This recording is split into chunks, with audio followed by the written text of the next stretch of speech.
how do you actually study efficiently. Okay, look, I don't know if Hassan is still here. I know there are a few other students that I've coached before. This is not a simple thing. It's not like what I do is this, and this. It's like me telling you to explain to me, like describe to me how your personality affects your behavior. It's like that's a really deep, complicated, nuanced topic that has a lot of different areas and directions to talk about. So I have a freaking ton of videos talking about studying efficiency, either on YouTube or on my Facebook page or on my Instagram. Just start going through that. Like literally just binge. And you will start realizing how much there is to know about learning effectively that you are never, ever taught. The analogy that I give is like this. Imagine if you take 100 people and lock them in a room with a violin. Each of them has a violin. And then you just give them some pieces to play.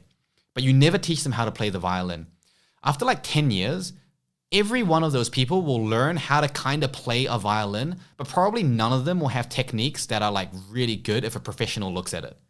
Also, they'll probably all have really similar techniques of playing the violin, because if one thing works for one person, the other person will just copy that. And so it will just kind of homogenize by itself. But when you actually look at it from someone who's trained, you'd look at it and think like that technique is horrible. Like it gets the job barely done, but in like the worst possible way. That's kind of like studying, is that because we're not really ever formally taught how to study effectively, what we end up kind of learning and picking up is really haphazard and incredibly inefficient.